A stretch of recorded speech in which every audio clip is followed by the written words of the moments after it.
வணக்கம் நேர்களே. பட்ஜெட் அதாவது நிதி அறிக்கை.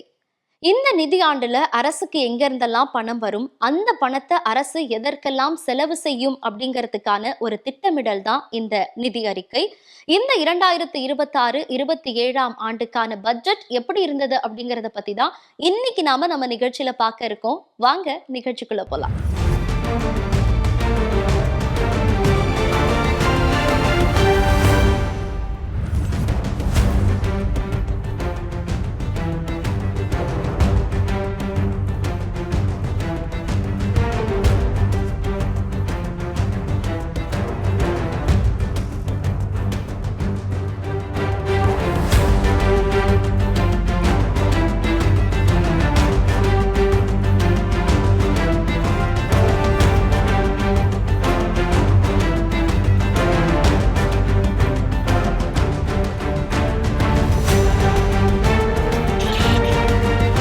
இந்த ஆண்டுக்கான பட்ஜெட் ஒன்றிய நிதியமைச்சர் நிர்மலா சீதாராமன் பிப்ரவரி 1, 2026 ஞாயிற்றுக்கிழமை அன்னைக்கு பட்ஜெட் தாக்கல் செஞ்சாங்க.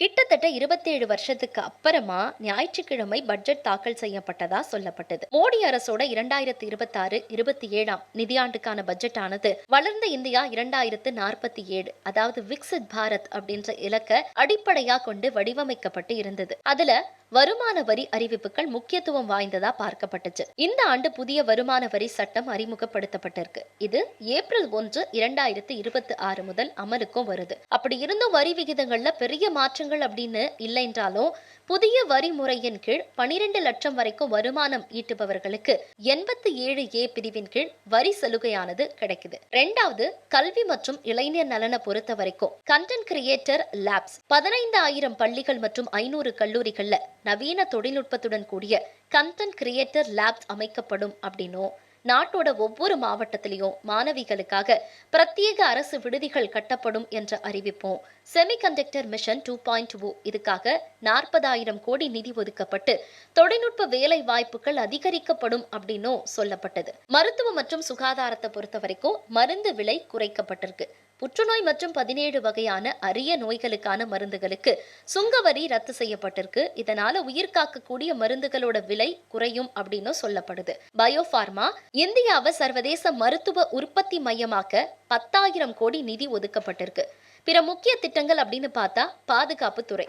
இந்த துறையை பொறுத்த வரைக்கும் ராணுவத்துக்காக 7.85 லட்சம் கோடி ரூபாய் நிதி ஒதுக்கப்பட்டது. பெண் தொழில் முனைவோர் இவங்களுக்காக பெண்களோட வணிகத்தை ஊக்குவிக்க ஷீ மார்ட்ஸ் அப்படின்ற பெயர்ல பிரத்யேக அங்காடிகள் அமைக்கப்படும் அப்படின்னும் சொல்லப்பட்டது. இந்தியாவோட கிளவுட் சேவைகள் இந்தியாவில் டேட்டா சென்டர்களை அமைக்கக்கூடிய வெளிநாட்டு நிறுவனங்களுக்கு வரி சலுகைகளும் அறிவிக்கப்பட்டிருக்கு. அடுத்ததா தமிழ்நாட்டுக்கான முக்கிய அறிவிப்புகள் என்னென்ன அப்படிங்கறத பார்க்கலாம். அதிவேக ரயில் சென்னை பெங்களூரு மற்றும் ஹைதராபாத் சென்னை இடையே புதிய அதிவேக ரயில், அதாவது புல்லட் ரயில் போன்ற வசதி வழித்தடங்கள் அறிவிக்கப்பட்டிருக்கு. அடுத்ததா அரிய வகை கனிமங்கள் தமிழ்நாடு உட்பட 4 மாநிலங்கள்ல தற்சார்பு பொருளாதாரத்தை ஊக்குவிக்கிறதுக்காக அரிய வகை கனிம வழித்தடங்கள் அமைக்கப்படும் அப்படின்ற அறிவிப்பும் தமிழ்நாட்டுக்காக அறிவிக்கப்பட்டிருக்கு. தமிழ்நாட்டுக்கு இந்த பட்ஜெட்ல இது மட்டும் போதும் அப்படின்னு சொல்லி ஒன்றிய அரசால் இந்த பட்ஜெட்ல அறிவிக்கப்பட்ட திட்டங்கள் தான் இது. ஒன்றிய பட்ஜெட்ல தமிழ்நாட்டுக்கு இழைக்கப்பட்ட அநீதிகள் மற்றும் புறக்கணிப்புகள் என்னென்ன அப்படிங்கறதையும் நாம தெரிஞ்சுக்கணும். நிதி பகிர்வுல பாரபட்சம் அப்படின்ற ஒரு குற்றச்சாட்டை தமிழ்நாடு முன்வச்சு வரக்கூடிய இந்த நிலையில மாநிலங்களுக்கு வழங்கப்படக்கூடிய நிதி பகிர்வை 41% இருந்து 50% உயர்த்த வேண்டும் அப்படின்ற தமிழ்நாட்டின் நீண்ட கால கோரிக்கை இந்த பட்ஜெட்ல நிராகரிக்கப்பட்டிருக்கு. நிதி குழுவோட பரிந்துரைப்படி தமிழ்நாட்டுக்கான வரி பகிர்வு வெறும் 4.097% மட்டுமே இருக்கு. ஆனா ஆண்டுக்கு சுமார் 5,000 கோடி வருவாய் இழப்பு ஏற்படுவதா முதலமைச்சர் மு.க. ஸ்டாலின் அவர்கள் சுட்டிக்காட்டியிருக்காரு. அடுத்ததா தமிழ்நாட்டுக்கு வழங்க வேண்டிய தொகை, அதாவது நிலுவைத் தொகைகள் நிறுத்தம் என்பதும் முக்கிய பிரச்சனையா பார்க்கப்படுது. கல்வி நிதி, அதாவது தேசிய கல்விக் கொள்கையின் மும்மொழி கொள்கையை ஏற்கல அப்படின்ற காரணத்துக்காக தமிழ்நாட்டுக்கு வழங்க வேண்டிய கல்வி நிதியை ஒன்றிய அரசு நிறுத்தி வச்சிருக்கு. அதை பத்தி எந்த அறிவிப்புமே இந்த பட்ஜெட்ல இல்ல. அடுத்து ஜல்ஜீவன் திட்டம். இந்த திட்டத்தை சிறப்பா செயல்படுத்திய நிலையிலையும் இதுக்காக வழங்கப்பட வேண்டிய 3,112 கோடி நிதி இன்னும் விடுவிக்கப்படாம இருக்கு. அடுத்ததா முக்கியமான திட்டங்களுக்கான நிதி ஒதுக்கீடு அப்படிங்கறதையும் ஒன்றிய அரசு மறந்துருச்சு. மெட்ரோ ரயில் திட்டங்கள், மதுரை எய்ம்ஸ், பேரிடர் நிவாரணம், இது எல்லாமே தமிழ்நாட்டுக்கு ஒன்றிய அரசு வழங்க வேண்டிய நிதி.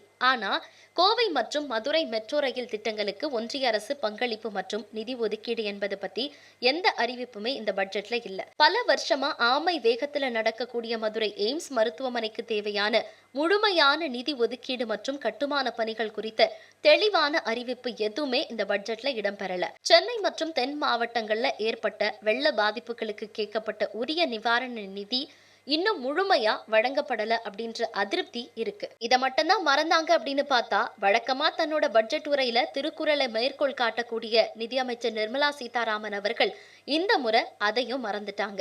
ஏதாவது ஒரு சலுகை மட்டும்தான் அப்படிங்கறது போல திருக்குறளை மறந்துட்டு தமிழ்நாட்டுக்கு ஒரே ஒரு சலுகை என்பது போல காஞ்சிபுரம் கைத்தறி பட்டை உடுத்தி வந்தாங்க. ஒன்றிய பட்ஜெட்ல தமிழ்நாட்டுக்கான நிதி ஒதுக்கீடு மற்றும் கோரிக்கைகள் புறக்கணிக்கப்படுறதால மிக தீவிரமான நடைமுறை சிக்கல்களையும் தமிழ்நாடு எதிர்கொள்ளும் என்பதே நிதர்சனமான உண்மை. இது மட்டும் இல்ல, மாநிலத்தோட வளர்ச்சி மற்றும் நிர்வாகத்துல நேரடி பாதிப்பையும் இது ஏற்படுத்தும். ஒன்றிய அரசோட இந்த பட்ஜெட்டால நிதி நெருக்கடி, கடன் சுமை, வருவாய் இழப்பு போன்றவையும் ஏற்படுது. வரி பகிர்வை பொறுத்த வரைக்கும் 41% 50% உயர்த்தப்படாததாலும் தமிழ்நாட்டோட பங்கு 4.097% என்ற அளவிலேயே நீடிப்பதாலும் ஆண்டுக்கு சுமார் 5000 கோடி வருவாய் இழப்பானது தமிழ்நாட்டுக்கு ஏற்படுது. அந்த வருவாய் பற்றாக்குறையை ஈடுகட்ட மாநில அரசு அதிக அளவிலான கடன் வாங்க வேண்டிய சூழலும் ஏற்படுது. இது மாநிலத்தோட நிதி சுமையை அதிகரித்து வட்டி செலுத்துவதற்கே பெரும் தொகையை செலவிட வைக்கக்கூடிய ஒரு சூழலாகவும் இது அமைது. தேசிய கல்விக் கொள்கையை ஏற்கல அப்படின்றதுக்காக கல்வி நிதியை நிறுத்தப்பட்டிருக்கு. இதனால அரசு பள்ளிகளோட உள்கட்டமைப்பு மற்றும் ஆசிரியர்களுக்கான பயிற்சிகளானது பாதிக்கப்படக்கூடிய சூழல் இருக்கு. ஜல்ஜீவன் திட்டத்துக்கான நிதி விடுவிக்கப்படாததால ஊரக பகுதிகளுக்கு பாதுகாக்கப்பட்ட குடிநீர் வழங்கக்கூடிய பணிகள் தாமதமா செய்யப்பட வேண்டிய சூழல் இருக்கு. கோவை மற்றும் மதுரை மெட்ரோ திட்டங்களுக்கு ஒன்றிய அரசு ஒப்புதலும் நிதியும் வழங்காததால இந்த திட்டங்கள் தொடங்குறதுல முட்டுக்கட்டை ஏற்பட்டிருக்கு. இது அந்த நகரங்கள்ல போக்குவரத்து நெரிசலை அதிகப்படுத்துவதோடு தொழில் வளர்ச்சியையும் பாதிக்குது. மதுரை எய்ம்ஸ் கட்டுமானத்துக்கு தேவையான நேரடி நிதி ஒதுக்கீடு இல்லாததால தென் தமிழக மக்கள் உயர்தர மருத்துவ வசதிகளுக்காக இன்னும் பல ஆண்டுகள் காத்திருக்க வேண்டிய ஒரு சூழலை ஒன்றிய அரசு ஏற்படுத்தியிருக்கு. சென்னை மற்றும் தென் மாவட்ட வெள்ள பாதிப்புகளுக்கு கோரப்பட்ட பேரிடர் நிவாரண நிதி முழுமையா கிடைக்காததால சேதமடைந்த சாலைகளை சீரமைப்பதிலையும் பாதிக்கப்பட்ட மக்களுக்கு இழப்பீடு வழங்குவதிலையும் மாநில அரசுக்கு கூடுதல் நிதி சுமையை ஒன்றிய அரசு ஏற்படுத்தியிருக்கு. பட்ஜெட்ல விவசாயிகளுக்கு நேரடி வருமான ஆதரவு அல்லது கடன் தள்ளுபடி குறித்த எந்த அறிவிப்புமே இல்லாததால காவிரி டெல்டா பகுதி விவசாயிகளுக்கு இது ஏமாற்றத்தை ஏற்படுத்தியிருக்கு. வளர்ந்த மாநிலங்களுக்கான தண்டனையா இது பார்க்கப்படுது. மக்கள் தொகையை கட்டுப்படுத்தி சிறப்பாக செயல்படக்கூடிய மாநிலங்களுக்கு நிதி பகிர்வுல குறைந்த அளவு நிதி கிடைப்பது ஒரு வெற்றிகரமான மாநிலமா இருப்பதற்கு கிடைக்கக்கூடிய தண்டனையா இது அப்படின்னு பல்வேறு தரப்பினரும் கேட்கிறாங்க. ஒட்டுமொத்த பாதிப்பு அப்படின்னு பார்த்தா தமிழ்நாடு ஒன்றிய அரசுக்கு வழங்கக்கூடிய ₹1 ஈடா வெறும் 29 பைசாவை மட்டும்தான் திரும்ப தமிழ்நாடு அரசு பெறுது. இது மாநிலத்தோட வளர்ச்சி வேகத்தை குறைப்பதோடு மாநில சுயாட்சி மற்றும் கூட்டாட்சி தத்துவத்துக்கு எதிரான ஒரு நெருக்கடியையும் உருவாக்குது.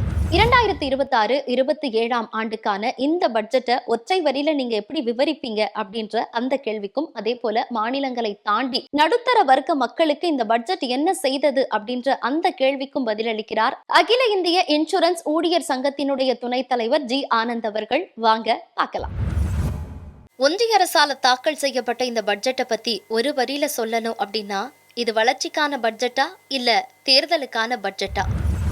இது வளர்ச்சிக்கான பட்ஜெட்டும் இல்லை, தேர்தலுக்கான பட்ஜெட்டும் இல்லை. இதுதான் ஒரு வரியில் சொல்லணும்னா இந்த சொல்லலாம். இன்னும் சொல்ல போனால் இது மக்கள் விரோத பட்ஜெட்டு. அதே போல் இன்றைக்கி வந்து ஃபெடரலிசம் செட்டப்பில் ஒரு ஆன்டி ஃபெடரல் பட்ஜெட்டாகவும் இது இருக்குது அப்படின்னு நம்ம பார்க்குறோம். நம்ம இந்த பட்ஜெட்டில் வந்து வளர்ச்சிக்கான பட்ஜெட் என்று சொன்னால் இதில் வந்து ஒரு வேலைவாய்ப்புகளை உருவாக்குவதற்கான விஷயங்கள் உள்ளடக்கப்பட்டதாக இருக்க வேண்டும், கல்விக்கான விஷயங்கள் உள்ளடக்கியதாக இருக்க வேண்டும், சுகாதாரத்திற்கான வசதிகள் உள்ளடக்கியதாக இருக்க வேண்டும், அதுக்கான பட்ஜெட் அலோகேஷன் என்பது இருக்கணும். ஆனால் இப்படி எதுவுமே பேசாத ஒரு பட்ஜெட்டாக இந்த பட்ஜெட் இருக்குது. உண்மையிலே நமக்கு என்ன ஆச்சரியம் என்று சொன்னால், நீங்கள் கூட சொன்னீங்க தேர்தலுக்கான பட்ஜெட்டா அப்படின்னு கேட்டிங்க. தேர்தலுக்கான பட்ஜெட் என்று சொன்னால் இந்த மாநிலங்கள் ஒரு 5 மாநில தேர்தல் என்பது நடைபெற உள்ளது. குறைந்தபட்சம் போன முறை தேர்தல் பீகாரில் நடைபெறும் போது பீகார் 10-12 இடங்களில் பட்ஜெட்டில் மென்ஷன் ஆச்சு. ஆனால் தமிழ்நாடு என்பது மென்ஷன் ஆகாமலே போயிருக்கு என்பதை நாம் பார்க்குறோம். நம்ம அப்போது மேற்கு வங்கம் என்பது மென்ஷன் ஆகாமலே போகிறது என்பதை பார்க்குறோம். நம்ம அப்போது இது வந்து தேர்தலுக்கான பட்ஜெட் என்று சொன்னால் கூட அதில் ஒரு 2 திட்டமாவது வரும் நம்ம மக்கள் எதிர்பார்த்தார்கள். ஏனென்றால் பீகார் அளவு இவங்க கொடுக்க போகிறது நமக்கு தெரியும். ஆனால் அட்லீஸ்ட் ஒரு பேருக்காவது 2 ஒரு திருக்குறளை சொல்கிறது, இல்லை வேறு ஏதாவது ஒரு தமிழ் பாரதியாரை கோட் பண்ணுறது, இப்படி ஏதாவது இருக்கும் என்று பார்த்தார்கள். ஆனால் அதை கூட கவலைப்படாமல், எதை பற்றியும் கவலைப்படாமல் என்னுடைய அஜெண்டா என்பது இன்றைக்கி மிகப்பெரிய கார்ப்பரேட் நலன்களை பாதுகாப்பது என்பதை தவிர வேறு எதுவும் இல்லை என்று சொல்லக்கூடிய அளவில் இந்த பட்ஜெட் என்பது வந்திருப்பது ஒரு மிகப்பெரிய ஏமாற்றமாக எல்லா தரப்பு மக்களிடம் இது ஏமாற்றம் அளித்திருக்கு. அதுதான் ரொம்ப முக்கியமான விஷயம். ஏதோ நாங்கள் ஏழைகள் கஷ்டப்படுறோம், மிடில் கிளாஸ் கஷ்டப்படுறோம் என்பது அல்ல. அதை தாண்டி இன்னைக்கு மிகப்பெரிய அளவில் சென்செக்ஸ் உட்பட இறங்கி இருக்கிறது நம்ம பார்க்கும்போது என்ன தெரியுதுன்னா, யாருக்குமே பலனளிக்காத ஒரு பட்ஜெட்டை ஒரு 1.5 மணி நேரம் 2 மணி நேரம் எல்லாருடைய நேரத்தையும் வீணடிக்கிற வகையில் ஒரு பட்ஜெட் என்பது ப்ரெசென்ட் செய்யப்பட்டிருக்குன்னு தான் நம்ம பார்க்குறோம். நம்ம புதிய வரி விதிப்பு முறை நடுத்தர வர்க்கத்தினரோட வாங்கும் திறனை அதிகரிக்குமா அல்லது சேமிப்பை குறைக்குமா? அதாவது நியூ டாக்ஸ் ரெஜிம் என்ற புதிய வரி விதிப்பு கொள்கை என்பது அது கொண்டு வரப்படும் போது என்ன சொன்னார்கள் என்று சொன்னால் ரெண்டுமே கண்டினியூ ஆகும், பேரலாக போகும், புதிய வரி விதிப்பும் இருக்கும், ஓல்டு டாக்ஸ் ரெஜிமும் இருக்கும் அப்படின்னு சொன்னாங்க. அப்போது யாரெல்லாம் வந்து சேவிங்ஸ் குறைவாக இருக்கிறதோ அவர்களெல்லாம் புதிய வரியை நோக்கி போங்க, ஏன்னா உங்களுக்கு சேவிங்ஸ் கம்மியாக இருக்குது, அப்போது அதனால் உங்களால் வந்து நீங்கள் டேக்ஸ் நிறைய கட்டுறீங்க, அதனால் புதிய வரியை நோக்கி போங்க அப்படின்னு சொன்னாங்க. யாரெல்லாம் சேவிங்ஸ் நிறைய வச்சுருக்கீங்களோ அவங்களாம் ஓல்டு டேக்ஸில் கண்டினியூ பண்ணுங்கள் இப்படி என்று சொன்னார்கள். ஒரு ஜென்சியை பார்த்து யங்ஸ்டர்ஸை பார்த்து நீங்கள் வந்து புதிய வரி ரெஜிம் பண்ணிங்கன்னா உங்களுக்கு பெனிஃபிட்டு அப்படிலாம் சொல்லப்பட்டது. ஆனால் இன்றைக்கி பார்த்தீங்கன்னா ஒரு 3-4 வருடங்கள் கழித்து அதை இன்ட்ரடியூஸ் பண்ண பிறகு பார்த்தீங்கன்னா கொஞ்சம் கொஞ்சமாக பழைய வரி விதிப்பு கொள்கை என்பது முற்றிலுமாக இன்றைக்கி அறவே ஒழிக்கப்படுவதற்கான ஏற்பாடுகள் நடந்திருக்குன்னு நம்ம பார்க்குறோம். நம்ம போன முறை புதிய வரி கொள்கை என்பது உங்களுக்கு தெரியும், தேர்தலுக்கு முன்பாக, குறிப்பாக டெல்லி தேர்தலுக்கு முன்பாக ஒரு மிகப்பெரிய அறிவிப்பு என்பது புதிய வரி கொள்கையில் கொண்டு வரோம் அப்படின்னு சொல்லிட்டு ஒரு அமௌண்ட்டை கொஞ்சம் இன்க்ரீஸ் பண்ணி ஒரு 12 லட்சம் என்று சொல்லப்பட்டாலும் கூட உண்மையில் 4 லட்சம் தான். அந்த 4 லட்சத்திலிருந்து 12 லட்சம் வாங்குறவர்களுக்கு வந்து ஒரு எக்ஸம்ஷன் என்கிற அடிப்படையில் கொடுக்கப்பட்டது. ஒருவேளை சம்பளம் 12 லட்சத்தை தாண்டினால் நீங்கள் 4 லட்சத்துலேருந்து டேக்ஸ் கட்டணும். இதுதான் அதில் வந்து சிஸ்டம். அது பட்ஜெட் ப்ரெசென்ட் பண்ணும்போது எல்லாரும் பாராட்டினாங்க, அப்புறம் வந்த பிறகு தான் உண்மை தெரிஞ்சு நமக்கு. ஆனால் என்ன பிரச்சனைனா, சரி புதிய வரி விதிப்பு கொள்கை நீங்கள் வச்சுருக்கீங்க, பழைய வரி விதிப்பு கொள்கை என்பது மிக முக்கியமான விஷயங்கள் என்பது ஒரு சுதந்திர இந்தியாவில் பார்த்தீங்களானால் கொஞ்சம் கொஞ்சமாக எவால்வ் ஆன ஓல்டு டேக்ஸ் ரெஜிம் ஒரே நேரத்தில் ஒரே வருஷத்து பட்ஜெட்டில் வந்து அந்த ஓல்டு டேக்ஸ் ரெஜிமில் வந்து எல்லா ப்ரொப்போசல்ஸும் இல்லை, அது ஒவ்வொரு பட்ஜெட்டில் எவால்வ் ஆகி வந்து அந்த காலத்திற்கு சூழலுக்கு ஏற்ப எவால்வ் ஆச்சு. உதாரணத்துக்கு ஹவுசிங் லோனுக்காக 2 லட்ச ரூபாய் வரி விலக்கு என்பது கொடுக்கப்பட்டது.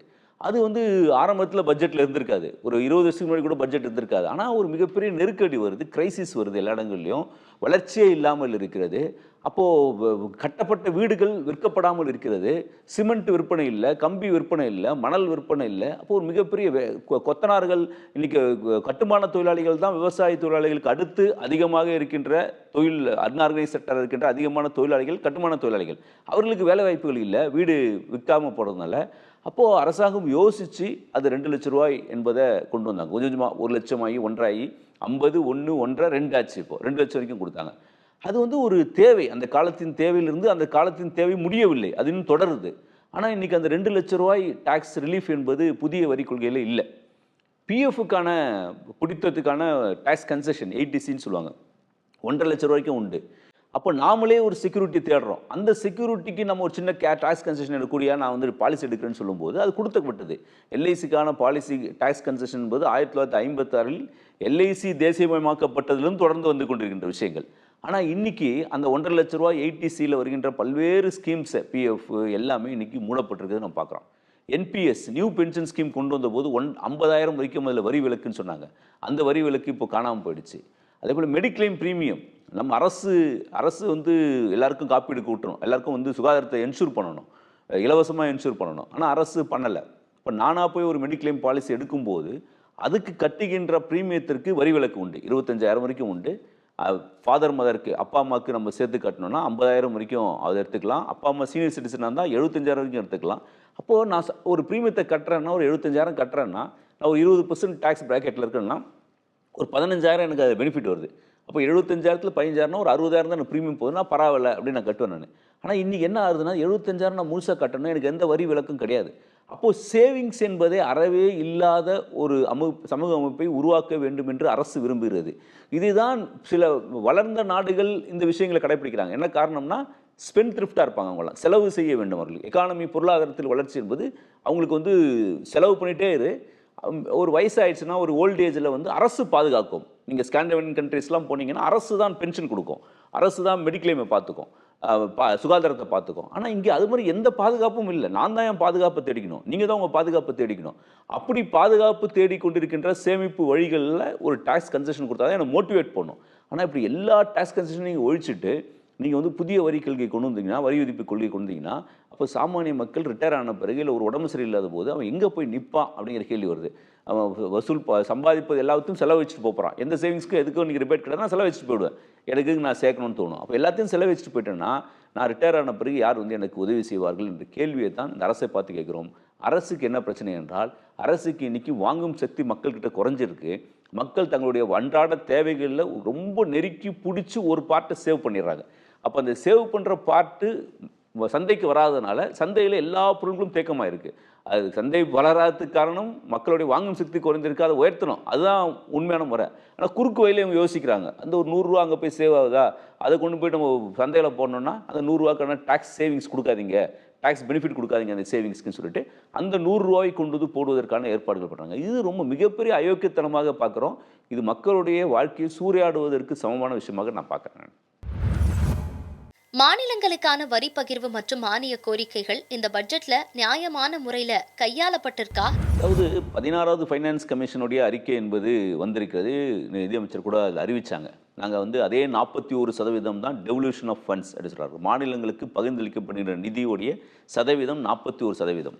அது என்ன என்று சொன்னால், ஒட்டுமொத்தமாக ஒன்றிய அரசாங்கம் வசூல் செய்கின்ற வரி வருவாயிலிருந்து ஒரு பகுதியை அரசாங்கம் 100 ரூபாய் வசூல் செய்யணும், ஒன்றிய அரசாங்கம் வசூல் செய்கிறது என்று சொன்னால் அதில் 41 ரூபாயை இந்தியாவில் இருக்கின்ற எல்லா மாநிலங்களுக்கும், சின்ன மாநிலங்கள் பெரிய மாநிலங்களுக்கு எல்லாவற்றுக்கும் பிரித்தளிப்பது தான் டெவல்யூஷன் ஆஃப் ஃபண்ட், வரியை பகிர்ந்தளிப்பது என்பது இருக்கிறது. அப்போ 100 ரூபா பணம் வந்ததுன்னா 59 ரூபாய் ஒன்றிய அரசாங்கம் வச்சுக்கும். வெறும் 41 ரூபாயை பிரித்து எல்லா மாநிலங்களும் கொடுப்பாங்க.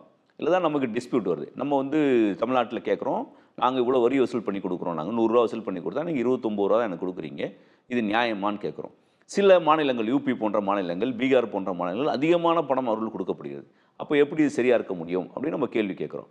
அப்போ 41% தான் டெவல்யூஷன் ஆஃப் ஃபண்ட் என்று சொல்லும்போது தமிழ்நாட்டில் ஒரு 4.8%, 4.9% சரி, எனக்கு அந்த ஃபிகர்ஸ்குள்ளே நமக்கு அந்த சதவீதம் என்பது வருது.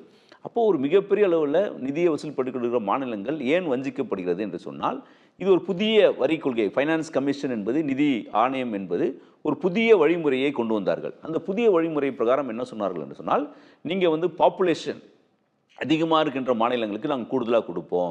ஏன்னா வந்து அவங்களுக்கு வந்து அவங்க அதெல்லாம் சந்திக்க வேண்டியிருக்கு, மக்கள் தொகை அதிகமாக இருக்குது, ஒன்று. ரெண்டாவது, இன்கம் வேரியேஷன், இன்இக்வாலிட்டின்னு சொல்வார்கள். நீங்கள் சராசரி ஆவரேஜ் பெர் கேபிட்டா இன்கம் சொல்லுவோம். அதில் வந்து தமிழ்நாடு வந்து நல்லா பெரிய அளவில் தமிழ்நாடு வந்து கிட்டத்தட்ட நம்பர் 1, நம்பர் 2ல் தமிழ்நாடு இருக்குது பெர் கேபிட்டா இன்கமில். ஆனால் அந்த பெர் கேபிட்டா இன்கமில் குறைவாக இருக்கின்ற மாநிலங்கள்லாம் வந்து இன்இக்வாலிட்டி அடிப்படையில் அவங்கள ஈக்குவாலிட்டியில் கொண்டு வரணும், எல்லாரும் சமமாக கொண்டு வரணுங்கிற அடிப்படையில் அவர்களுக்கு கூடுதலாக நிதி கொடுப்பது அப்படின்றது இருக்குது. அது போன்ற எல்லா விஷயங்களையும் பார்த்தீங்கன்னா எதெல்லாம் ரொம்ப பின்தங்கி இருக்க மாநிலங்களை கொடுக்க வேண்டும் என்பது மாற்று கருத்தே கிடையாது. அது கண்டிப்பாக கொடுக்கணும், ஏன்னா எல்லாருமே ஈக்குவலாக இருக்கணும்னு சொல்லிட்டு. ஆனால் அதுக்காக நல்லா பர்ஃபார்ம் பண்ண மாநிலத்துக்கு வந்து பனிஷ் பண்ணுவேன்னு சொல்வது என்பது ஏற்றுக்கொள்ள முடியதில்லை. இப்போ அதுதான் பிரச்சனையாகுது. அப்போது மாநில அரசாங்கம் வசூல் செய்து கொடுக்கின்ற எல்லா வரியும் ஒன்றிய அரசாங்கம் வாங்கி கொண்டு நல்லா பெர்ஃபார்ம் பண்ணுற மாநிலங்களுக்கு குறைவாகவும், பெர்ஃபார்மே பண்ணாத மாநிலங்களுக்கு அதிகமாக கொடுப்பது என்பது எப்படி சரியாக இருக்க முடியும்னு பார்க்குறோம் நம்ம. அப்போ இது இந்த பேசிஸை நீங்கள் மாற்றுங்க அப்படின்னு சொல்கிறோம். நம்ம எங்களுக்கும் கொடுங்க, அவங்களுக்கும் கொடுங்கன்னு சொல்கிறோம். ஒன்றிய அரசாங்கம் என்னென்னா, போன வருடம் அறிவித்த விஷயங்களே பார்த்தீங்கன்னா கிட்டத்தட்ட ஒரு 2 லட்சம் கோடி வந்து மாநிலத்துக்கான பகிர்வு என்பது நிறுத்தி வைத்திருக்காங்க, கொடுக்காம வச்சுருக்காங்க. அதிலே பட்ஜெட்லேயே சொல்லியிருக்காங்க அவ்வளோ ஃபண்டு ஷார்ட் கொடுக்கல நாங்கள் அப்படின்னு சொல்லிட்டு. நமக்கே பார்த்திங்கன்னா தமிழ்நாட்டிலே பார்த்திங்கன்னா நமக்கு அந்த கல்விக்கான நிதியை நம்ம கேட்டுகிட்டே இருக்கோம். நம்ம அதில் ஒரு கிளாஸை இம்போஸ் பண்ணுறாங்க. அப்போது எல்லா ஸ்கீம்ஸ்லேயுமே பார்த்திங்கன்னா ஒரு கண்டிஷனோடு வருது. அப்போ கண்டிஷனோடு வரணும். என்ன மாதிரி கண்டிஷன் வரணும்னா, நீங்கள் வந்து ஒரு 100 பள்ளிக்கூடம் நாங்கள் சொல்கிறோம் இம்ப்ளிமெண்ட் பண்ணுங்கன்னு சொல்லிட்டு 90 பள்ளிக்கூடத்தில் நீங்கள் இம்ப்ளிமெண்ட் பண்ணால் நான் பணத்தை கொடுக்குறேன்னு சொன்னால் குட், அது கரெக்டு. ஆனால் 100 பள்ளிக்கூடத்துலையும் நீங்கள் வந்து புதுசாக இந்தியை கொண்டு வாங்க, இல்லை வேறு ஏதாவது மொழியை கொண்டு வாங்க, அப்போ தான் கொடுப்பேன்னு சொல்கிற கண்டிஷன் வந்து ஏற்றுக்கொள்ள முடியாது. அப்போ இதுதான் நமக்கு வித்தியாசப்படுறோம். நம்ம கண்டிஷன் போடுறது வேணாம்னு சொல்ல, கண்டிஷன் எப்படி போடணும்னா என்னோட பர்ஃபார்மன்ஸை இம்ப்ரூவ் பண்ணுறதுக்கு இருக்கணும். என்னோட பர்ஃபார்மன்ஸை குறைப்பதற்காக நீ திணிக்கிற ஒரு மொழியை நான் ஏற்றுக்கொள்ள வேண்டும் என்பதற்காக நான் நிதியை குறைப்பேன் என்று சொல்வது ஏற்றுக்கொள்ள முடியாதுன்னு சொல்லிட்டு நம்ம ஃபைட் பண்ணுறோம். அதில் ஒரு 2300 கோடி கிட்ட நமக்கு நட்டம். பல திட்டங்கள் அப்படி பார்த்தீங்கன்னா, நீங்கள் ஜல் ஜீவன் மிஷன் சொல்லிட்டு ஒரு திட்டம் 54% வந்து மாநில அரசாங்கம், ஒன்றிய அரசாங்கம் ஒரு 46% தான். அதுக்கு வர வேண்டிய நிதி கொடுக்கல. ரேகாக்கான நிதி எம்என் ரேகா பேரை மாற்றிட்டாங்க இன்னைக்கு. விபி ஆர் கிராம் ஜி சொல்லிட்டு பேரை வச்சுட்டாங்க. அதுக்கான நிதி என்பது இன்னைக்கு கொடுக்கப்படாமல் இருக்கிறது உங்களுக்கு. அப்படி பல திட்டங்களுக்கு நிதி இன்னைக்கு இப்போ மாநிலங்களுக்கு ஒன்றிய அரசாங்கம் கொடுக்கப்படாமல் இருப்பது என்று சொல்லும்போது அந்த மாநிலங்கள் வஞ்சிக்கப்படுகிறது. இந்த திட்டங்கள் எல்லாம் அமுலாக்குகின்ற ஏற்பாடு என்பது மாநிலத்துக்கிட்ட தான் இருக்குது, மத்திய அரசாங்கத்துக்கிட்ட இல்லை. நீங்கள் ஒரு பென்ஷன் ஸ்கீம் இன்றைக்கி ஓல்டேஜுக்கான பென்ஷன் ஸ்கீம் என்பது இன்றைக்கி மாநில அரசாங்கம் மத்திய அரசாங்கம் சேர்ந்து கொடுக்குது. எவ்வளோ கொடுக்குறாங்க மாநில அரசாங்கம்? மாநில அரசாங்கம் 1000 ரூபா கொடுக்குறாங்க, ஒன்றிய அரசாங்கம் 200 கொடுக்குறாங்க. 200 எந்த காலத்தில் முடிவு பண்ணது? பல ஆண்டுகளுக்கு முன்பு முடிவு பண்ண அந்த 200 பல 10 ஆண்டுகளுக்கு முன்பு முடிவு பண்ண அந்த 200 தான் இன்றைக்கும் ஒன்றிய அரசாங்கம் பென்ஷன் ஸ்கீமுக்கு கொடுக்குது. ஆனால் மாநில அரசாங்கம் 1000 ரூபா கொடுத்துருக்காங்க. இப்படி பார்த்தீங்கன்னா திட்டங்களுக்கான பணம் என்பது ஒன்றிய அரசாங்கம் குறைப்பதனால மாநில அரசாங்கத்துக்கு மிகப்பெரிய நிதி நெருக்கடி என்பது வந்திருக்குது. இப்போ இந்த பட்ஜெட்டில் அதை அட்ரஸ் பண்ணுவதற்கான ஏற்பாடு இருக்குன்னு சொன்னால் வெறும் ஃபைனான்ஸ் கமிஷன் சொல்லியாச்சு, நாங்கள் அதை தான் கண்டினியூ பண்ண போகிறோம்னு சொல்லிட்டு ஏற்கனவே சொல்லப்பட்ட திட்டங்களுக்கு கூட பணத்தை கொடுக்காமல் இருப்பது என்பது ஒரு மிகப்பெரிய ஏமாற்றமாக இருக்குதுன்னு தான் பார்க்குறோம் இந்த பட்ஜெட்டை பொறுத்தவரை. இந்தியாவோட உற்பத்தி மையமா இருக்கக்கூடிய தமிழ்நாட்டுக்கு இந்த பட்ஜெட் செஞ்சது என்ன அப்படின்னு நினைக்கிறீங்க? தமிழ்நாட்டுடைய வளர்ச்சி என்பது எப்படி இருக்குன்னு சொல்லிட்டு நீங்கள் பெர் கேபிட்டா ஜிடிபி மகாராஷ்டிராவை விட தமிழ்நாடு தான் ஹையராக இருக்குது. ஓவரால் ஜிடிபியில் மகாராஷ்டிரா நிறைய இருந்தாலும் கூட சராசரியாக ஒரு தனிநபருடைய ஜிடிபி கான்ட்ரிபியூஷன் பெர் கேபிட்டா ஜிடிபிங்கிறது தமிழ்நாடு தான் நம்பர் 1 இருக்குது. அப்படி போல் பார்த்திங்கன்னா பெண்களை தொழிற்சாலைகளில் எம்ப்ளாய் பண்ணுவதில் தமிழ்நாடு முன்னணியில் இருக்கிறது. அதே போல் இண்டஸ்ட்ரியலைசேஷன் அதுவும் தமிழ்நாடு முன்னணியில் இருக்கிறது. அர்பனைசேஷன் என்று சொல்வார்கள், நகரமயமாக்குதல் என்று சொல்வார்கள். நீங்கள் பல மாநிலங்களுக்கு போய் பார்த்தீங்கன்னா தெரியும் உங்களுக்கு. ஒரு டவுனை விட்டிங்கன்னா அடுத்த டவுனுக்கு நீங்கள் ஒரு 100 கிலோமீட்டர் ட்ராவல் பண்ணணும், இல்லை ஒரு 60-70 கிலோமீட்டர் ட்ராவல் பண்ணணும். தமிழ்நாட்டில் அப்படி கிடையாது. நீங்கள் எவ்ரி ஒரு 25 கிலோமீட்டர் 30 கிலோமீட்டருக்கு ஒரு டவுன் வந்துகிட்டே இருக்கும். ஒரு நகரமயமாதல் என்பது தமிழ்நாடு பயங்கர அளவில் டெவலப் ஆகிருக்கு.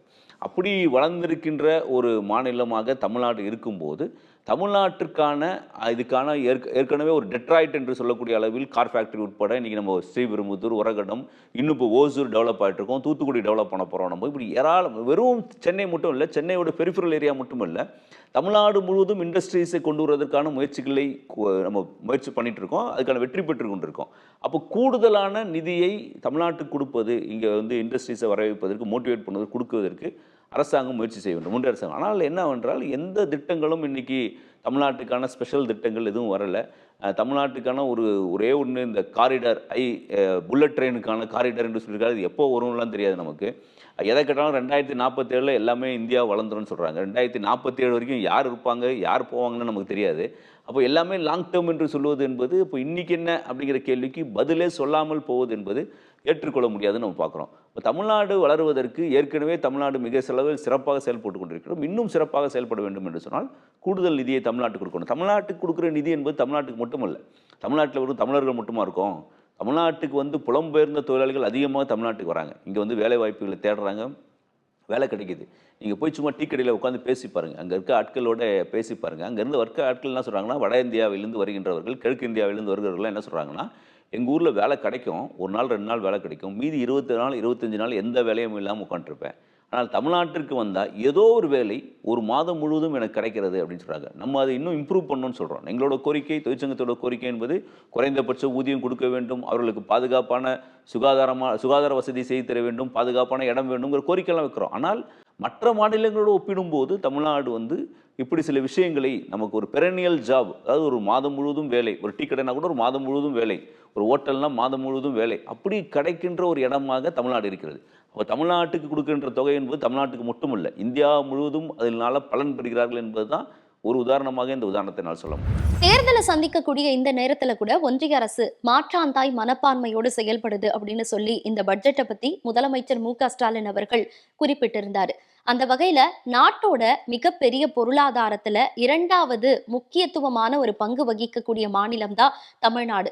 ஆனா இந்த 2026-27 ஆண்டுக்கான பட்ஜெட் தமிழ்நாட்டுக்கு என்ன செஞ்சது அப்படின்னு கேட்டா எதுவுமே கிடையாது, மிகப்பெரிய ஏமாற்றம் மட்டுமே மிஞ்சியது என்பதே நிதர்சனமான உண்மை. இதேபோல் மீண்டும் ஒரு நிகழ்ச்சியில் உங்களை சந்திக்கும் வரை உங்களிடமிருந்து விடைபெறுவது நான் மேரா.